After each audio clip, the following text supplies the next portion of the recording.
All right, let's address the monthly elephant in the uterus. You've heard of it, maybe feared it, maybe you've lived it. It's that magical time when someone with a uterus suddenly starts bleeding for a few days and somehow doesn't die. Yeah, we're talking about periods.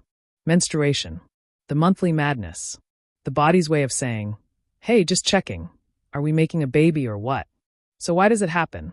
Why do girls, more accurately, people with uteruses, go through this every month like it's some hormonal subscription box nobody ordered? Let's break it down. No fluff. No shame. Just facts, with a bit of sass. Periods are part of the human reproductive system. The body's just trying to be helpful. Like too helpful. Every month, the uterus gets ready for the possibility that an egg might get fertilized. It's like, all right, folks, let's prep this space just in case we're growing a tiny human this month. Fluff the pillows. Lay down the lining. Dim the lights. That lining is called the endometrium, a fancy word for the soft, spongy layer that builds up in the uterus to make it nice and cozy for a potential fertilized egg. Like a luxury Airbnb suite for embryos. Meanwhile, the ovaries release an egg. You got this, little buddy. And that egg waits around to see if a sperm shows up to the party. If it does, boom. Possible pregnancy. The lining stays. Mission accomplished. If not, the uterus is like, all right, false alarm. Clean it up, everybody. And that cleanup?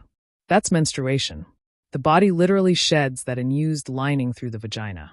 No fertilization equals no need for the lining equals body eats it. So here's what the menstrual cycle looks like in simple terms. Uterus builds lining, just in case. Ovary releases an egg, fingers crossed. Sperm either shows up or ghosts.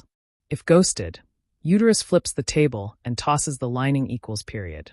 This happens on repeat, every month from puberty until menopause, which is a long time, like 30 to 40 years of monthly reminders that nope, still not pregnant. It's the biological version of preparing for a guest who never comes, then burning the guest room down in frustration. Let's talk about the behind-the-scenes crew, hormones. Specifically, estrogen, progesterone, and some other hormonal hype men like FSH and LH. These hormones control the cycle like stage managers at a chaotic theater production. They signal when to release an egg, when to thicken the lining, and when to start the dramatic, let's bleed now sequence. So when the levels of estrogen and progesterone drop at the end of the cycle, the body goes, all right, curtains down. Flush it out. Enter the period. A period is mostly blood, but also tissue and mucus from the uterine lining. Sounds gross? It kind of is. But it's also normal. It comes out through the vagina over the course of 3 to 7 days.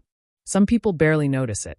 Others feel like their uterus is trying to perform a full musical number with dramatic cramping, bloating, and emotional chaos.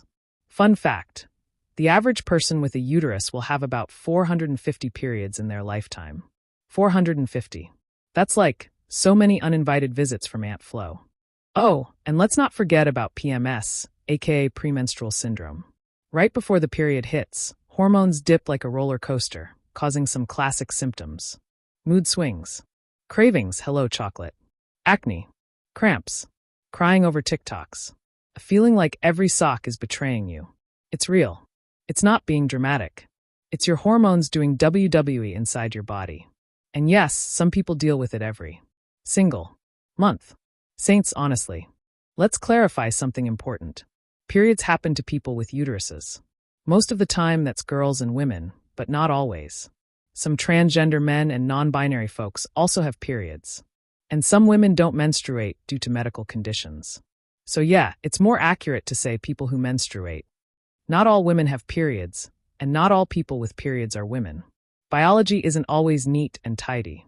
You might be wondering, why every month though? Can't we do this like once a year? Yeah, wouldn't that be nice? But human reproduction is, well, impatient. The monthly cycle increases the chances of making a baby. If the body waited too long between chances, we probably wouldn't be here today. So Mother Nature was like, let's go monthly. Maximum coverage. Minimal chill.